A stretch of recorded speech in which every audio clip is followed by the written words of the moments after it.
무슨 주일이라고요? 어버이 주일입니다. 어버이 주일.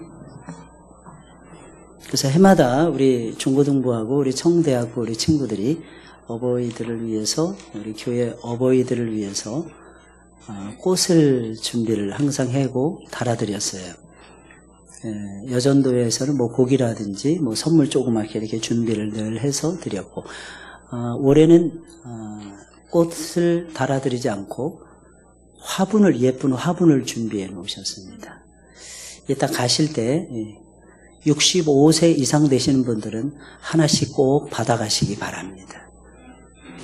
부부는 하나 줍니까? 둘 줍니까? 둘. 그렇죠. 둘 드리신대요, 부부는. 두 분 나오시면 두 분들이 두 개 드리시고, 한 분 나오시면 한 개 드린답니다. 또 고기는 어떻게, 또 두 분, 고기도 두 분. 고기는 여전도에서 준비를 했고, 우리 다육이라고 하는 그 꽃 화분은 우리 교육국에서 연합으로 같이 준비를 했다고 합니다. 이걸 준비하기 위해서 3일 전부터 막 뛰어다니시더라고요. 얼마나 아름다운지 그 모습이. 우리가 언제 제일 아름답냐면 하나님의 일을 할 때 아름답습니다. 하나님의 일을 할 때 정말 아름답죠. 우리 박경배 집사님이 지금 현재 병원에 입원해 있습니다.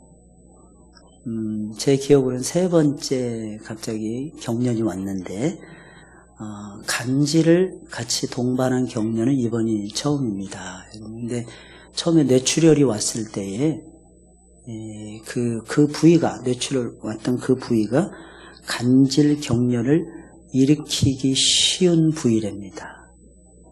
그래서 무리하거나 힘들면은 안 되는데, 가장이다 보니까 공무원 시험 준비하고 이러다 보니까 하루에 최근에 들어서 4시간, 5시간밖에 잠을 못 자니까 이게 그런 식으로 온 거예요. 근데 만약에 이게 2차 뇌출혈로 오면 어떻게 될지 몰라서 지금 현재 병원에서 입원 중에 진료를 받고 있습니다. 여러분 잊지 마시고 항상 기도해 주시면 대단히 감사하겠습니다. 그래서 우리 박 집사님이 지금 찬양대에 지금 못 서 있어요, 여러분들. 오늘 참 감사한 게 우리 이월만 권사님이 몇 개월 만에 지금 한 9개월, 8개월 만에 나오셨고, 문현지 우리 권사님께서도 병원에 다니시고 또 자녀분들하고 같이 생활하시다가 오늘 오시고, 여러분 이 과정에 연세가 많으시다 보니까 이런저런 일들이 항상 있습니다. 첫째는 하나님을 바라보셔야 될 것이고, 또 서로 돌보는 모습이 있어야 할 것입니다. 항상 기억하시고 승리하시는 여러분들이 되시면 감사하겠습니다. 오늘은 부부됨의 원리예요. 어버이 주일인데, 아까도 보니까 어버이 주일인데 찬양 제목을 보니까 어머니의 넓은 사랑입니다. 아버지 되시는 분들 화내지 마시고 은혜 많이 받으셨죠? 그 어머니가 대표 단수예요. 대표 단수. 그리고 이 말씀은 사실은 오늘 말씀을 부부됨의 원리를 찾았던 이유는 노년일수록 부부의 소중함을 더 많이 깨달으시고 소중하게 여기시고, 혹시 그동안 못해드린 게 있다면 서로 체크하셔서 서로 나누시라고. 이게 힘이 없을수록 서로 힘이 되어줄 때 힘이 납니다. 꼭 기억하시기 바랍니다. 여러분, 사람들은 사랑하기 때문에 결혼합니다. 사랑하기 때문에 결혼하면 결혼한 이후에 더 사랑해야 되고 결혼한 이후에 더 행복해져야 되잖아요. 근데 이상하게 그런 가정은 찾아보기가 정말 힘들고 오히려 정반대인 경우가 훨씬 더 많다는 것입니다. 무슨 나이 50 넘어서 무슨 사랑이에요, 목사님. 아니요. 80, 90이 넘어도 사랑하는 부부들이 많습니다. 90이 넘으신 노부부의 이야기를 언젠가 들려드린 적이 있었던 것 같아요. 그 노부부께서는 할아버지가 제일 먼저 일어나신다고 합니다. 할머니를 할아버지가 깨워드린답니다. 근데 아침에 키스를 하면서 깨워드린답니다. 일어나라고. 그러면 그제서야 할머니가 기지개를 켜고 잘 잤다 그러시면서 일어나신다고 합니다. 여러분, 외국 사람들만 그렇게 멋있게 살라는 법이 있습니까? 저는 그렇게 생각하지 않아요. 우리나라 사람들이 참 멋이 있어요. 얼굴도 보세요. 상당히 귀족적으로 생겼습니다. 우리나라 사람들은. 옷에 입는 거 보세요. 정말 대단합니다. 전 세계가 주목하는 그런 나라입니다. 게다가 4월달 이후부터는 더 많이 전 세계가 주목하는 나라가 되고야 말았습니다. 뚱뚱한 아저씨가 북에서 내려왔는데 그 뚱뚱한 아저씨가 너무 착해 보이고 예뻐 보이는 거예요. 어떻게 많은 사람들을 죽인 독재자일까? 느낌이 전혀 들지 않지 않습니까? 사람은 좀처럼 변하지 않아요. 그런데 바뀌는 거 보면 또 한순간입니다. 한순간에 하나님이 이루시더라고요. 여러분, 남편을 위해서 기도해 오시고 자녀들을 위해서 기도하시고 아내를 위해서 기도하시고 안 이루어질 것 같죠? 꼭 여러분. 그래야 기도가 나오는 거예요, 사실은. 그 다음에 하나님을 믿어야 됩니다. 꼭 하나님의 역사를 체험하면서 살아야 되는데 하나님의 역사를 체험하지 못하시는 분들이 있어요. 이제는 하나님의 역사를 체험할 수 있을 텐데 하고 시간 지나면 본인이 없습니다. 그때 조금만 참으시면 돼요. 하나님은 반드시 역사하시거든요. 하나님은 반드시 고쳐주시거든요. 왜? 예수님은, 우리가 믿는 예수님은 샤론의 꽃이 되십니다. 그래서 여러분들의 사지, 육체, 오장, 육부를 다 고치세요. 왜냐하면 그분이 만드셨기 때문에. 나를 만드신 분은 그분이세요. 우리의 진짜 어버이는 하나님이십니다. 그래서 우리는 서로서로 부부됨의 원리를 깨달아서 가정에서 실천하셔야 되고, 이 부부됨의 원리가 교회는 가정이란 말이에요. 가정이, 큰 가정을 이루는 교회 속에서 서로서로 깨달아서 서로서로 돌봐주고 그렇게 진행해 나간다면 하나님이 주시는 풍성한 은혜가 여러분들에게 넘치게 될 것입니다. 왜 시간이 갈수록 더 사랑하지 못하고 왜 행복해지지 못할까요? 여러 가지 이유가 있을 것입니다. 세상 사람들이 말하는 거 똑같을 거예요. 보통 그러잖아요. 부부끼리 서로 싸우면 이 수준이 맞아야 싸우지. 그러면서 싸웁니다. 부부끼리 무슨 수준이 필요해요. 유명한 우리 교단의 자랑이신 어른이 계십니다. 손봉호 장로님이시라고. 기독교 실천윤리위원회 기윤실 오랫동안 총재 역할을 하시면서 이끌어 가시는 대단하신 한국 사회의 윤리 덕목하면 늘 나오시는 분이 손봉호 박사님이세요. 이분은 네덜란드에서 유학을 했습니다. 신학을 다 공부하셨어요. 장로님이십니다. 서울 영동교회 장로님이시고 서울 영동교회 창립하신 분이세요. 창립하자마자 박은조 목사님을 자기의 제자인데 그 교회 담임 목사로 청빙을 하십니다. 그래서 참 신기해요. 근데 주변에서 자꾸 말이 나오는 거예요. 저 교회 당회장은 박은조 목사가 아니라 손봉호 박사라고. 근데 이분은 이미 장로로 임직을 받았어요. 그러니까 장로님이 다시 취임을 하셨어요. 나는 박은조 목사님의 양입니다. 나는 장로 취임을 다시 하겠습니다.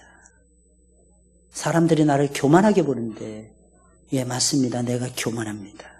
사람들 눈에 그렇게 비춰진 것은 내 교만 때문입니다. 나는 교회를 위해서 우리 사랑하는 존경하는 목사님의 목회를 위해서 제가 다시 우리 목사님의 손에서 안수를 받고 내가 다시 주의 종의 길을 걸어가겠습니다. 안수를 다시 받으신 분이에요. 그런데 이분이 집에 가시잖아요. 그분이 하시는 말씀이 너무 재밌습니다. 내 아내는 학벌이 뭔지 나는 모릅니다. 그래서 내 아내하고는 철학 이야기를 안 합니다. 서로 비껴나가기 때문입니다. 내 아내하고는 살아가는 이야기를 하고 오늘 내가 학교에서 일어났던 이야기를 들려주고 나는 내 아내의 조언을 듣습니다. 내 아내는 이 세상에서 제일로 아름다운 나의 연인입니다. 고백을 그렇게 하시더라고요. 여러분, 우리가 부부관계가 어떤 관계이고 결혼의 의미가 무엇인지 모른다는 것, 이것도 중요한 이유가 될 것입니다. 그래서 성경을 찾아가야 돼요. 여러분, 부부됨의 원리에 대해서, 결혼의 의미에 대해서 가장 정확하게 가르쳐주는 것은 성경 기사요, 창조 기사입니다. 하나님이 부부를 처음 만드셨을 때 무엇을 의도하셨는지 그것을 살펴보게 되면 결혼이 행복해지고 부부간에 서로 사랑이 깊어질 수밖에 없다는 것입니다. 창조의 기사를 담고 있는 말씀이 창세기 1장입니다. 거기에는 하나님이 가라사대라는 말씀과 함께 하나님 보시기에 좋았더라라는 표현이 계속해서 등장합니다. 그런데 그 아름다운 피조 세계에 좋지 못한 것이 딱 한 가지가 있었는데 그것은 사람이 혼자 사는 것이었습니다. 하나님 보시기에 다 아름다웠어요. 꽃도 아름답고 식물도 아름답고 동물도 아름답고 해와 달과 별들도 다 아름답고 사람도 아름다웠습니다. 그런데 딱 한 가지 하나님의 눈에 아름답지 못한 것이 있었는데 사람이 혼자 사는 것이었습니다. 왜 사람이 혼자 사는 것이 좋지 못했던 것입니까? 하나님이 그렇다면 실수하신 것입니까? 그렇지는 않습니다. 하나님 보시기에 좋지 않은 것이 있었던 이유가 있었습니다. 딱 한 가지밖에 없어요. 그것이 무엇입니까? 하나님의 목적성, 하나님의 의도성에 대해서 이해를 하셔야 된다는 것입니다. 무슨 말이냐? 하나님 분명히 목적하신 것이 있어서 독처하도록 만들고 독처하는 것이 좋지 못하도록 하셨다는 것입니다. 사람이 혼자 사는 것이 좋지 아니하니라는 말씀이 18절 다음에 나오는 19절에는 아담이 각종 들짐승들과 새의 이름을 부여하는 장면이 나오고 있습니다. 각 동물들은 암수가 한 쌍이 되어 있었거든요. 원래 처음부터 하나님이 동물들도 암수 한 쌍으로 만드셨고 자연계의 모든 식물들도 암수가 있도록 만들어 주셨거든요. 그렇다면 그들은 동물들이 나올 때는 암수 한 쌍이 나오지 한 쌍이라고 혼자서 당신은 집 봐, 나는 혼자 갔다 올 테니까 이런 동물들이 없었다는 것입니다. 그 모습을 바라보면서 아담은 이렇게 생각해요. 나는 혼자인데 왜 쟤네들은 둘일까? 생각하겠어요? 안 하겠어요? 아담의 IQ가 2000이 넘는데 2000이 뭐예요? 20만일지도 몰라요. 왜냐하면 무한대였거든요. 그의 지혜는 한계가 없었으니까. 여러분, 동물이 이렇게 지나갑니다. 이름 짓는 게 얼마나 힘든지 아십니까? 애기들 이름 짓기가 얼마나 힘든지 아세요, 여러분? 근데 애기가 이렇게 딱 지나가는데 딱 보자마자 너는 뭐? 이렇게 지을 수 있겠습니까? 아담은 그 정도였어요. 아담은 그 모습을 바라보면서 이런 생각했을 것입니다. 야, 나를 닮은 존재가 나에게도 있었으면 좋겠다. 말하자면 하나님은 아담이 자신을 닮은 존재의 필요성을 느끼게 하신 거예요. 이게 하나님의 의도였어요. 필요성을 느끼게 한 후에 주시는 것과 필요성을 느끼지 못하는 상태에서 원래 주어진 것하고는 다릅니다. 필요성을 느낀 다음에 주어졌을 때가 훨씬 더 간절해지고 소중해지게 되어 있어요. 결국 하나님이 의도하신 것이 무엇입니까? 아담으로 하여금, 최초의 사람인 아담으로 하여금 하와의 여인의 필요성을 인식한 다음에 여인의 중요성을 깨닫게 하신 다음에 하와를 지어서 붙여주셨다는 겁니다. 우리는 마땅히 기억하셔야 됩니다. 이 원리는 우리들에게도 그대로 적용이 되는데 우리에게 주어진 배우자를 소중히 여기셔야 됩니다. 그 배우자를 주신 하나님께 감사하셔야 됩니다. 이러한 마음은 배우자를 대하는 우리의 시각을 바꿔줄 것이고 우리의 자세에 대해서 선한 영향을 끼치게 될 것입니다. 소중히 여기는 것과 소중히 여기지 않는 것은 다르잖아요. 감사하는 것과 그렇지 않은 것도 완벽하게 다릅니다. 하나님은 그 좋지 못함을 어떤 방식으로 해결하고자 하셨습니까? 하나님은 내가 그를 위하여 돕는 배필을 지으리라 하시면서 해결해 나가십니다. 아담에게 돕는 배필을 주심으로써 하나님 보시기에 좋아 보이지 않았던 그 문제, 사람이 혼자서 사는 그 문제를 하나님의 이름으로 하나님이 직접 해결해 주고자 하셨던 것입니다. 이 표현은 배우자가 우리들에게 어떤 존재인지를 잘 보여줍니다. 우선 하나님은 그를 위하여 돕는 배필을 짓겠다라고 결심부터 먼저 하십니다. 결정을 먼저 하십니다. 하나님은 아담을 위하여 하와를 만드신 것입니다. 여러분 잘 들으셔야 됩니다. 우리도 누군가를 사랑하려면 마음에서부터 결심을 하셔야 돼요. 내 마음속에 사랑하는 감정이 안 일어나는데 어떻게 합니까? 결심하시고 사랑해 보세요. 여러분 하나님의 사랑은 여러 가지 종류가 있는데 여러분 하나님이 우리에게 가르치는 사랑은요. 여러분 혈육적인 사랑을 스톨게적인 사랑이라고 합니다. 이거는 피를 나누지 않으면 사랑을 못하는 사랑이에요. 한계가 다 있어요. 친구끼리 우정적인 사랑을 가리켜서 필레오의 사랑이라고 이야기합니다. 우정이 없으면 사랑을 할 수 없어요. 여러분, 부부간의 사랑을 가리켜서 에로스의 사랑이라고 얘기합니다. 이건 성적 사랑이라고 보통 얘기해요. 그렇다면 이 사랑은요, 한계가 있습니다. 무슨 한계가 있냐면 눈에 보이는 성적 매력이 떨어졌을 땐 사랑도 식어집니다. 근데 자꾸 보다 보면, 우린 죄성을 가지고 있기 때문에 자꾸 보다 보면 그 가치와 의미를 자꾸 퇴색시켜요.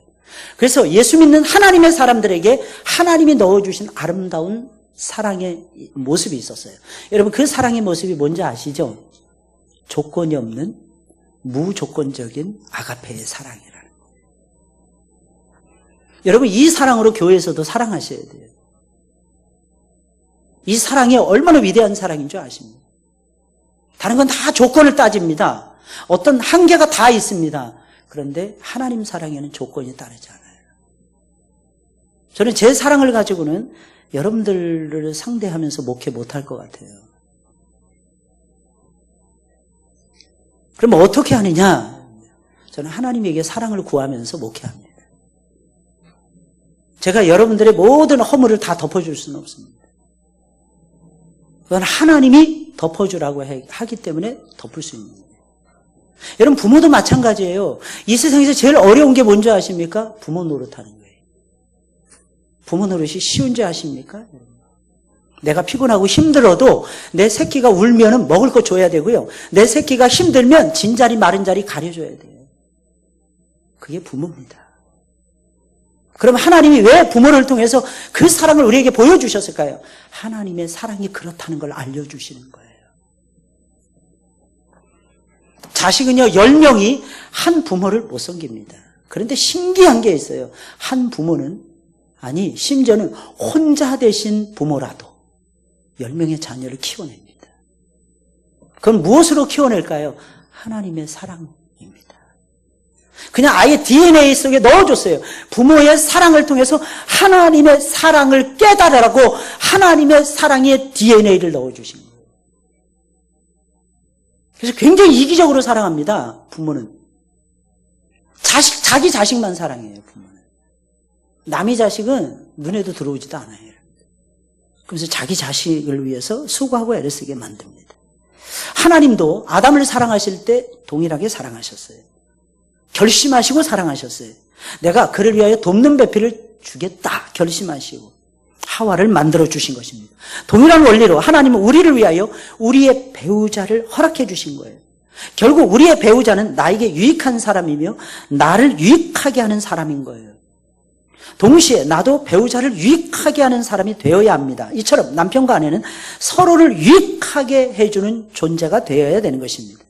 내가 배우자를 나를 유익하게 하기 위해서 하나님이 주신 소중한 사람으로 인정하고 있는지 이것부터 인정하셔야 돼요. 잘 안 되죠, 여러분들. 정말 힘들죠. 어떤 분들은 정말 평생을 배우자에게 순욕과 무시와 조롱과 소리지름과 화냄과 이런 것만 당하신 분들도 있을 거예요. 이건 원리입니다. 근데 이렇게 한번 해보세요.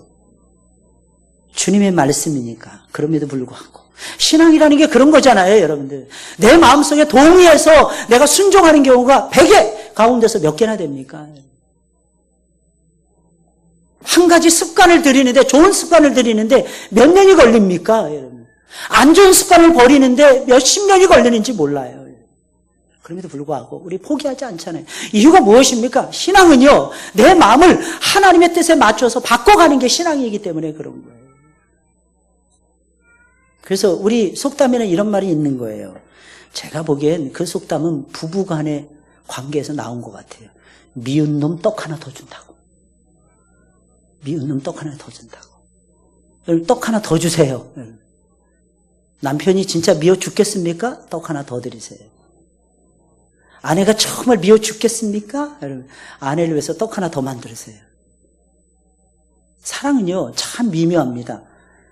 행동할 때에 커지더라고요.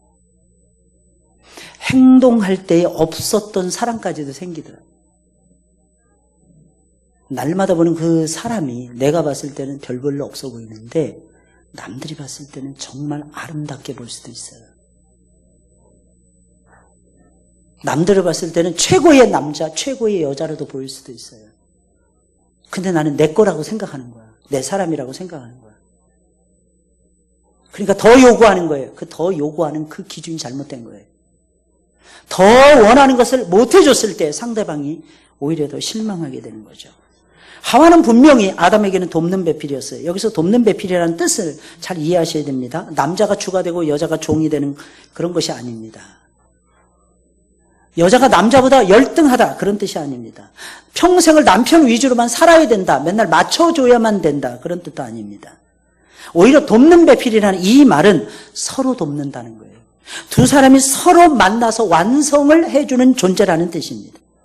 다시 말해서 하와가 만들어져서 아담과 하와가 함께 있어야 비로소 하나님이 기뻐하시는 완전한 관계를 이룰 수 있다는 것입니다. 하와가 없으면 안 된다는 얘기예요.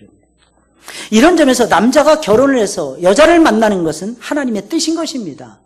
나는 아무리 생각해도 결혼하라는 사인을 못 받았어. 아니 성경에 쓰여져 있는데요. 그래서 나는 결혼 안 하겠습니다. 이러는 사람들도 있더라고. 사인을 못 받은 것은 다 마찬가지입니다.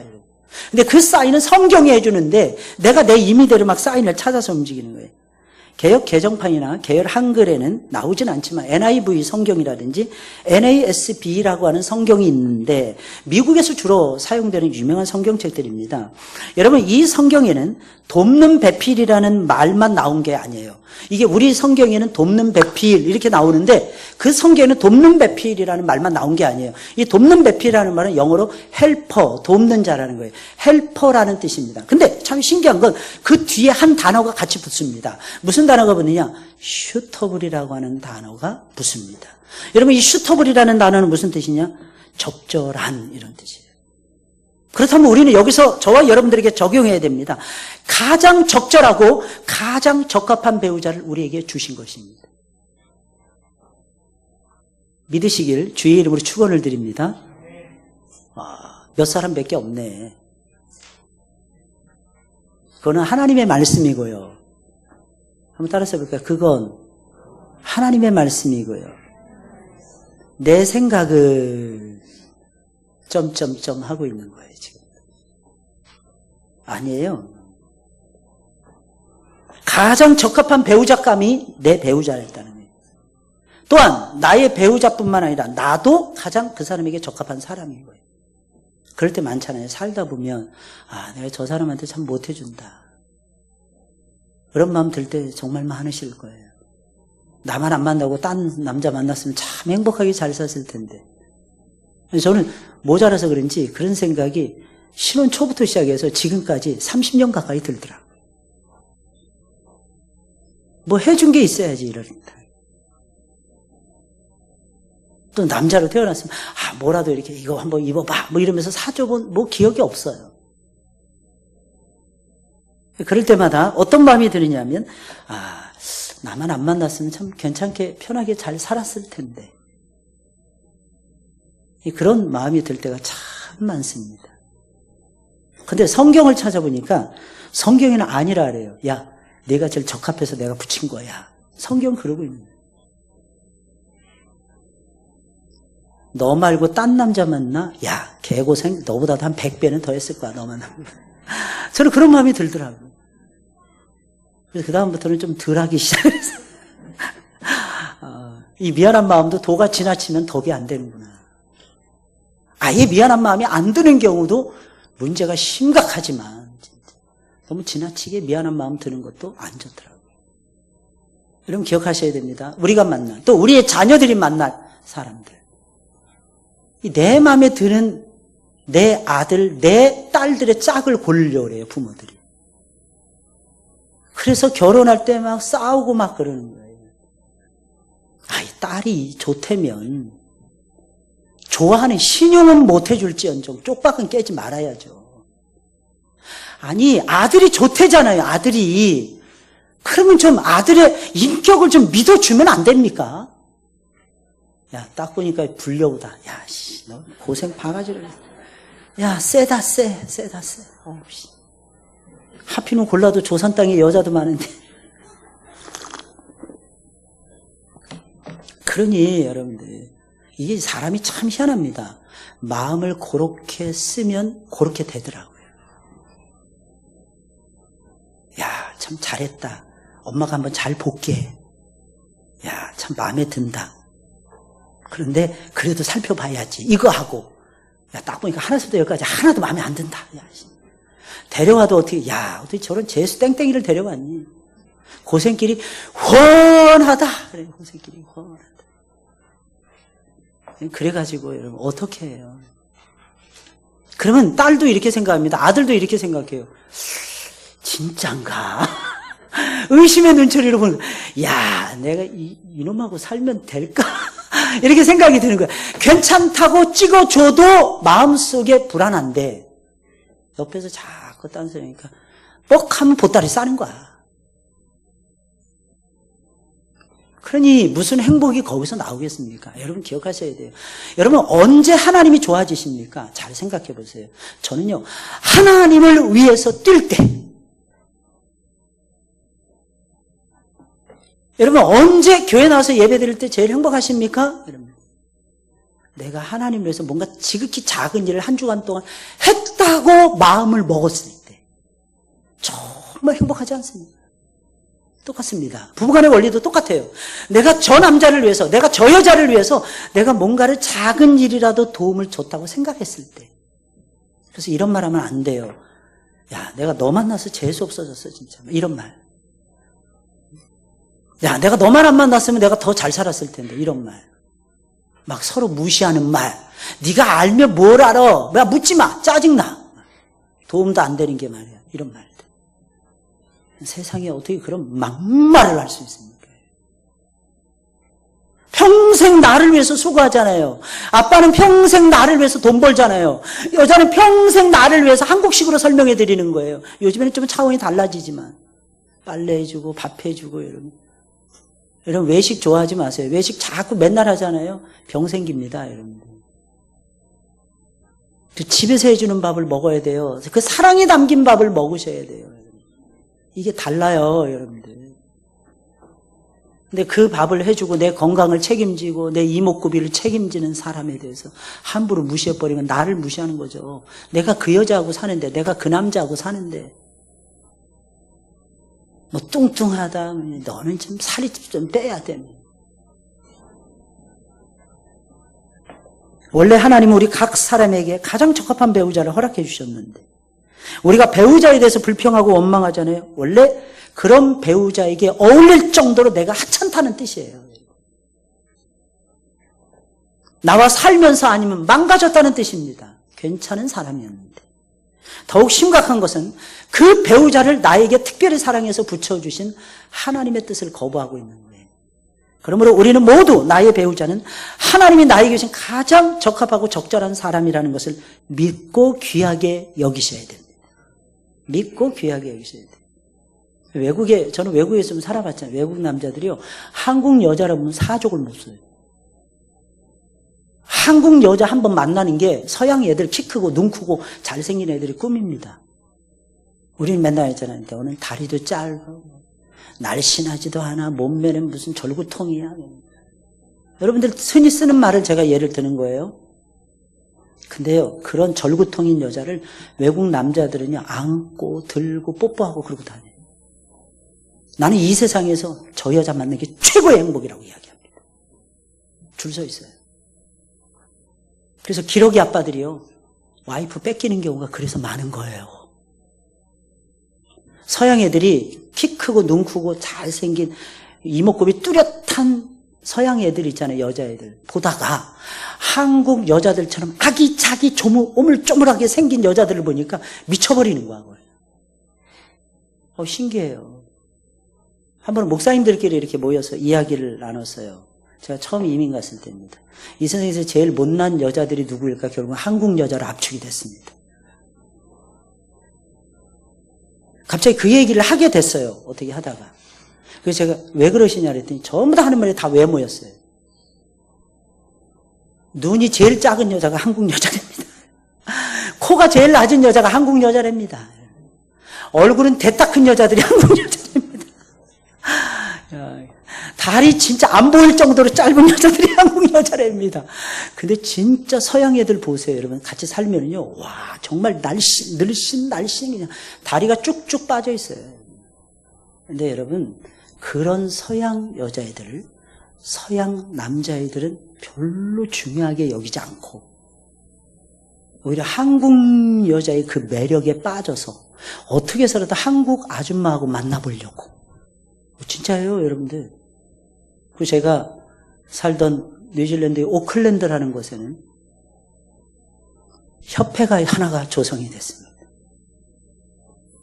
그 협회는 과부 클럽 협회였어요.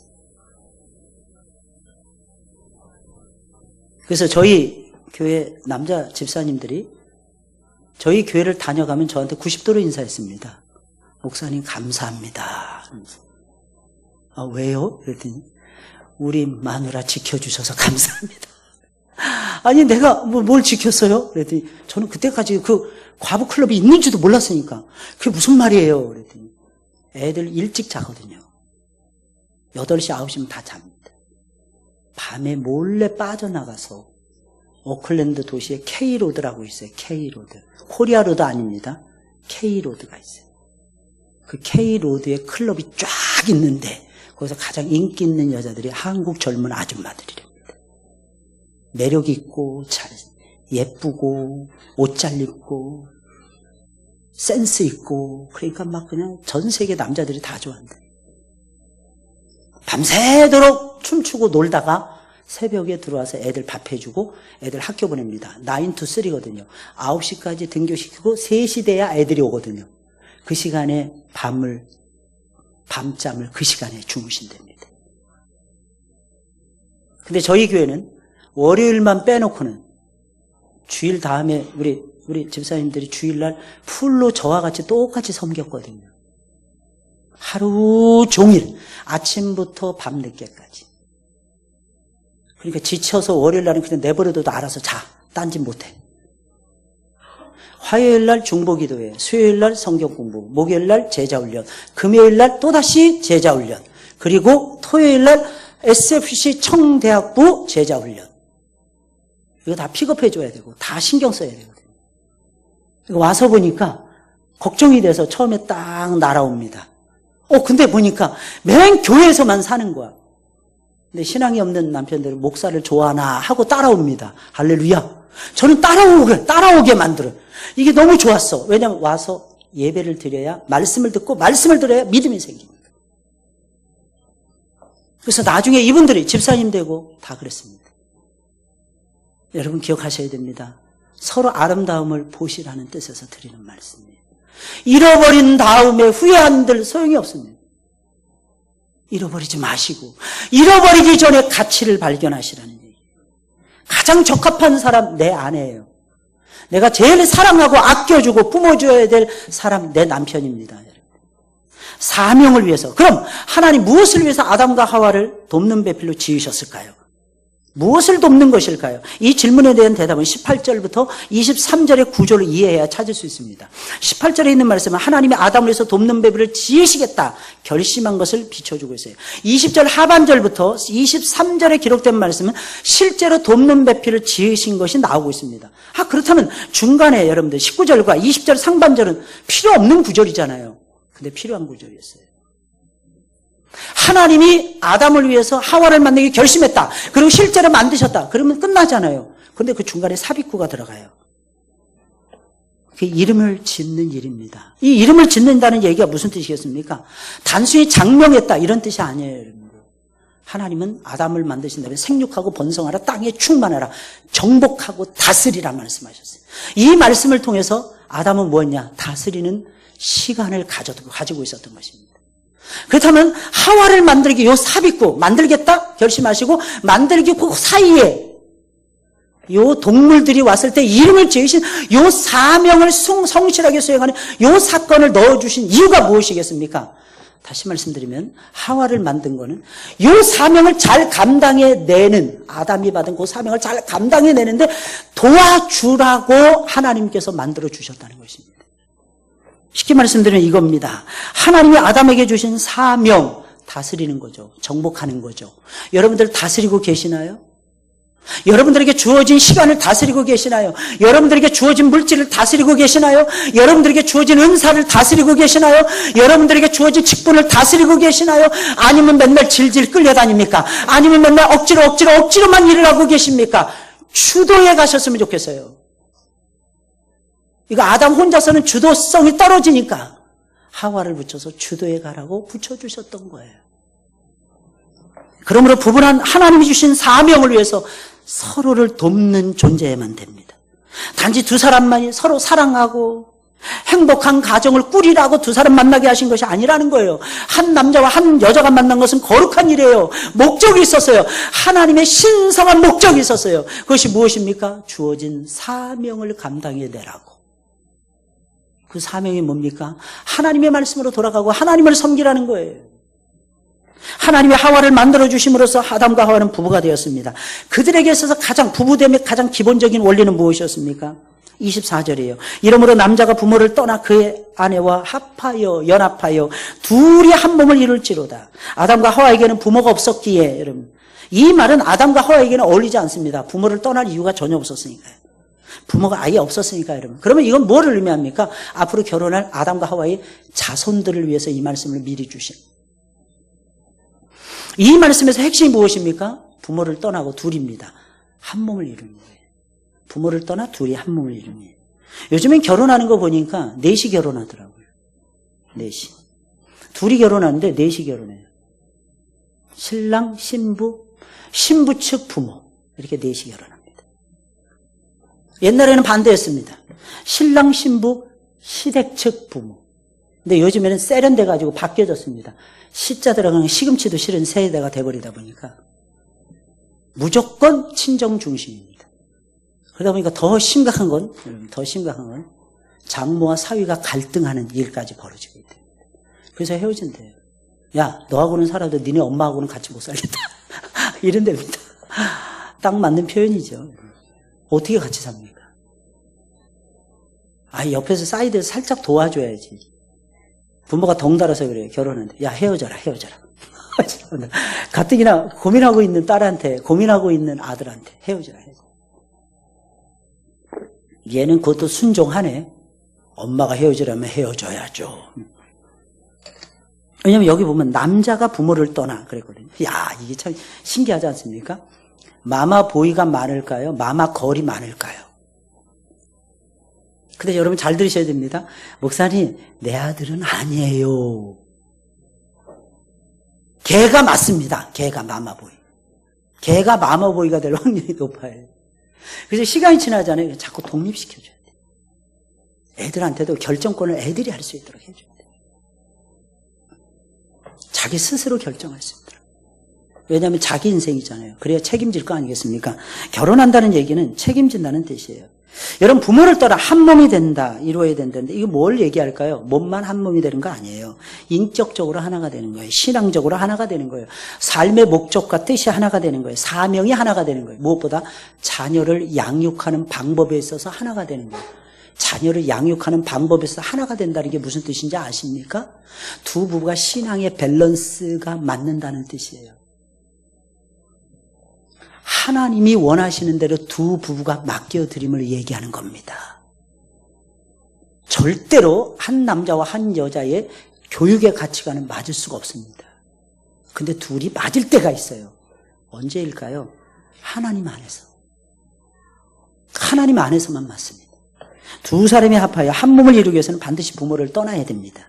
부모를 보살피지 말고 내팽겨쳐 두라는 그런 뜻이 아니에요. 당연히 부모를 섬겨야죠.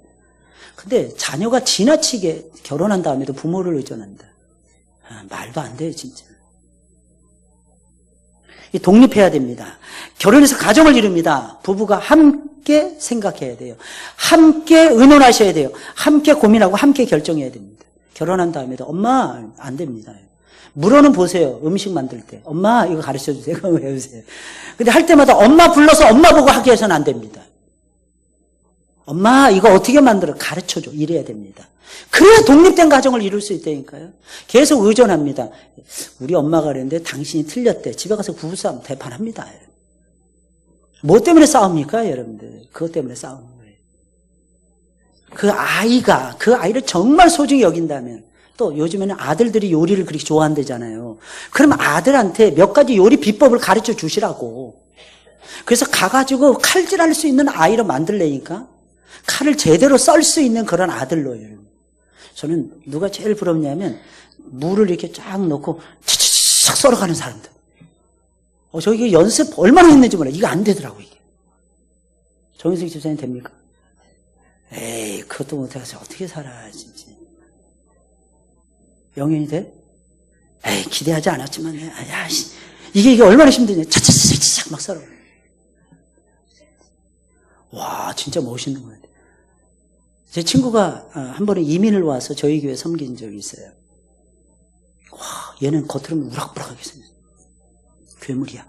중고등학교 시절에 이미 성인의 얼굴을 중학교 2학년 때 가지고 있었으니까. 그래서 우리가 쟤는 가까이 하지 말자. 그 제가 피해 다녔던 것 같아요. 근데 재수없게 어떻게 이민을 와서 내 옆에 있는 거야. 야, 얘 생각하면 진짜. 근데요, 그렇게 우락부락한 친구가 결혼하면서 싹 달라졌어요. 맨날 주먹 쓰고 다니는데 와이프 때문이었습니다. 근데 얘가 딱 하나 엄마로부터 잘 배운 게 칼질하는 거야.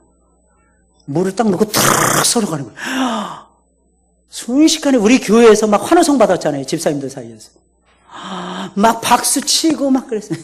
왜 여자들도 이게 잘 못해요. 탁 잘라가는 거 있잖아요. 여기 타타타타타타. 나는 그 소리만 들어도 너무 경쾌한 거야. 그래서 이 칼질은 제가 죽기 전에 꼭 배워볼까 지금 생각하고 있어요. 이 시간이 없어 이거 못 배우는데 이 칼질하면 너무 멋있는 것 같아요. 남자가 이렇게 앞치마 딱 두르고 할 때 정말 멋있습니다. 노래 해보셨습니까? 장장로님 한번 해보시죠. 에이, 어디 원래 양반 가문에서 태어나서 있을 수 없죠, 그죠? 예? 할 수 있습니까? 오, 장로님 이게 칼질 이게 됩니까? 그리고 하십니까? 와, 이야, 우리 장로님 진짜 신세대시네. 장로님 죄송합니다. 신세대가 아니라 신세대십니다. 오, 예. 저도 몇 가지는 할 줄 알아요. 몇 가지. 뭐 된장찌개는 못하지만 김치찌개 이런 거 잘합니다. 그리고 수제비를 기가 막히게 만들어요. 제가 만들면 진짜 맛있어요. 그리고 김치를 담글 줄 압니다. 제가. 한국 남자라면 김치 담글 줄 알아야죠. 배추만 딱 있으면 제가 김치 담급니다. 얼마나 절거해야 되는지, 어느 정도 절거해야 되는지, 몇 시간을 절거해야 되는지 다 압니다. 제가 10년 넘게 김치를 담궜기 때문입니다. 일주일에 한 번씩 우리 성도들을 위해서 제가 김치를 담궜어요. 30대 중반이라 힘이 또 남아도니까 토요일만 되면 뭐 힘이 남아도는데 어떻습니까? 김치 담그고 성도들을 위해서 뭔가를 하는 거. 그게 제 즐거움이었어요. 목사님 김치 담가주세요. 이러면 안 됩니다. 이러면 곤란해지고. 이러면. 근데 여러분 참 이게 참 아름다운 것 같아요. 남자가 언제 하냐면 청소 막 백큐um 이렇게 돌릴 때 남자 진짜 멋있어요. 땀 뻘뻘 흘리면서. 빨래도 개고 아내를 위해서 뭔가를 해주고 자녀들 위해서 뭔가를 비법을 만들고 아빠 나 어디 가 있는데 픽업해줘. 그럼 태워다 줄 줄 알고 아빠가 야 바빠 임마 네 일은 네가 알아서 이거하고 이게 다르지 않습니까? 아빠가 늘 해주잖아. 근데 요번만 봐줄래? 이거하고 여러분 야 나는 평생 우리 부모가 나를 픽업해 준 적이 없었어. 그럴 때는 그 부모가 해줬던 왜 사랑은 안 주십니까? 옛날에는 19이 돼도 부모님들이 끔찍이 아끼고 사랑해 주시고 다 해줬는데 그분들은 밤잠 안 우리 부모님 세대만 해도 밤잠 안 주무셨어요. 자식들에게 빵 한 조각 넣어주기 위해서. 저 지금 생각나요. 우리 어머니가 어디 일 갔다가 오시면요. 항상 오후에 야참 먹는 그 빵을 가져오시는 거예요. 저 어린 시절에. 꼭 제 입에다 먼저 넣어주시는 거예요. 왜냐하면 아들들 중에서 제일 사랑스러운 아들이 저였으니까. 아, 우리 둘째 아들 하면서 딱 넣어주셨던 기억이 지금도 생생해요.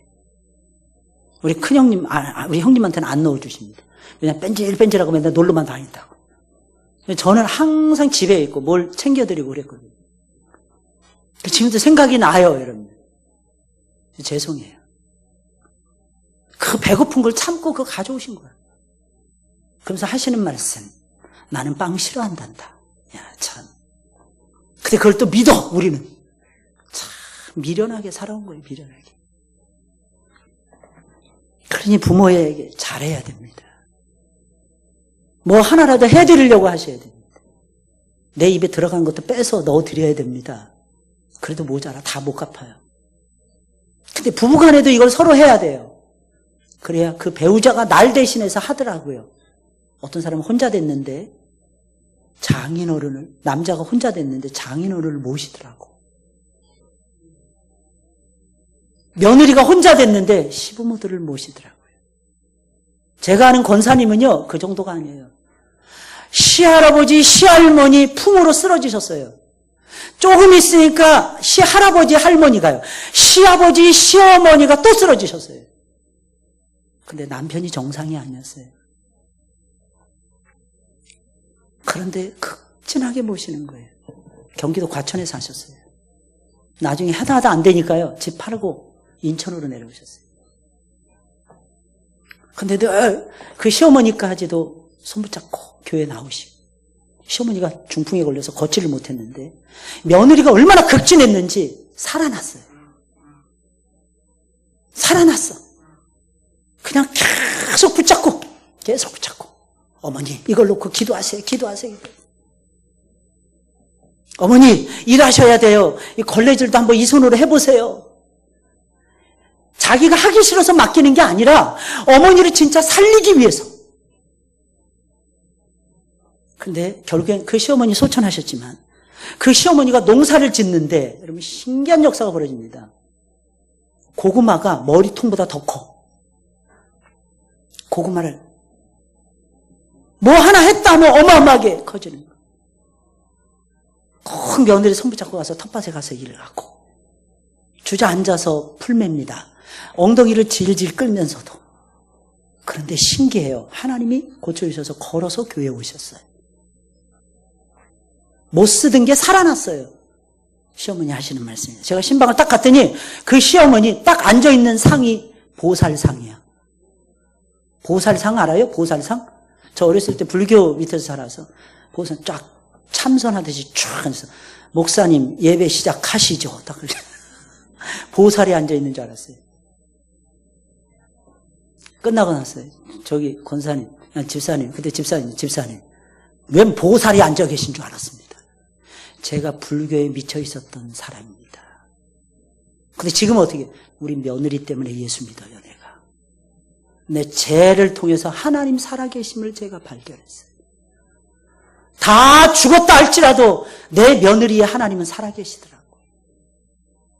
그래서 과천시장 효도상을 받았어요. 20여 년 전에. 그건 절대로 쉬운 게 아니에요. 근데 집에 가서 더 깜짝 놀랐다니까요. 아빠가 누워있는 거예요. 평생 누워있었대요. 전 한숨만 나오더라고요. 여러분, 우리가 살면서 조건 따지면 아무 일도 못합니다.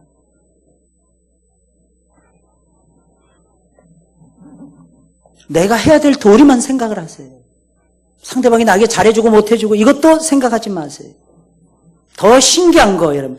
부부가 된 아담과 하와는 어떤 모습으로 평생 살았습니까? 벌거벗었으나 부끄러워하지 않았다는 거예요. 벌거벗었다는 얘기는 뭐예요? 실제로 옷이 없었다는 거예요. 다 벗고 사는. 너무 부끄러운 거예요. 근데 부끄러워하지 않았어요. 무슨 뜻입니까? 감추는 것이 없었다는 거예요. 부끄러워할 정도로 감추는 삶을 안 살았다는 얘기예요. 아내에게 완전 오픈.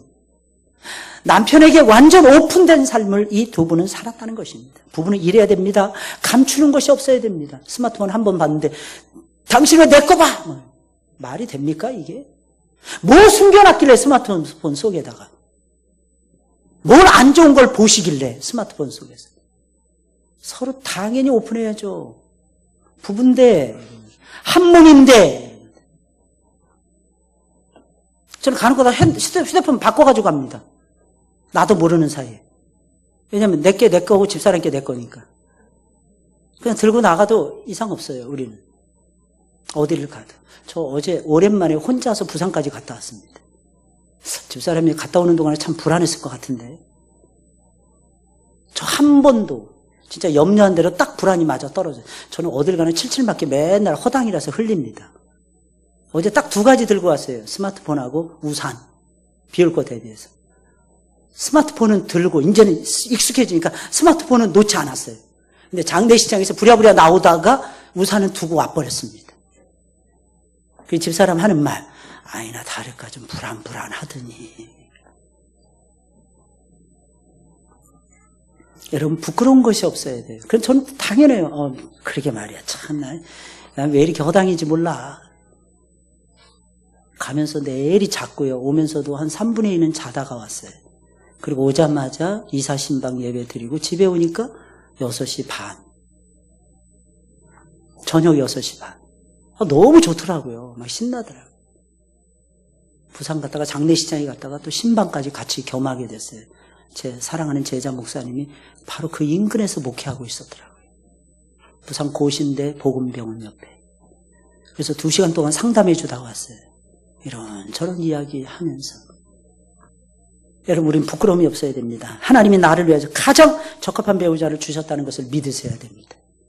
그리고 도와주셔야 됩니다. 서로 도와주시고 세워주셔야 됩니다. 개선해야 될 것을 찾아내셔야 됩니다. 시간이 지날수록 더 건강한 부부의 애를 자랑하셔야 됩니다. 할렐루야! 여러분 아시죠, 여러분? 힘이 있을 때는, 기운이 내가 넘쳤을 때 내 힘으로 사는 것 같아. 근데 나중에는 부부가 같이 있으면 부부의 도움으로 사는 걸 느끼어져요. 괜히 힘없을 때 여러분 그러지 마시고 힘 있을 때부터 그렇게 살아가셨으면 좋겠어요. 여러분 우리 사회에는 어떻게 된 영문인지 건강한 부부를 찾아보기가 참 힘듭니다. 모범적이고 행복한 부부 만나는 것이 손에 꼽을 정도예요. 안타까운 일이죠. 우리는 마땅히 하나님이 부부관계를 만드실 때 의도하셨던 그 바대로 바르게 이해해야 되고 하나님의 뜻을 부부관계를 통해서 이루어 가셔야 됩니다. 그러면 내가 행복해져요. 더 나아가서는 우리 자녀들이 행복해져요. 더 나아가서는 하나님께 영광을 바칠 수가 있습니다. 할렐루야! 할렐루야! 잘 보세요. 잘 보세요. 내가 잘 도왔나? 내가 잘 돕고 있는가? 우리 찬송 부르겠습니다. 313장이에요.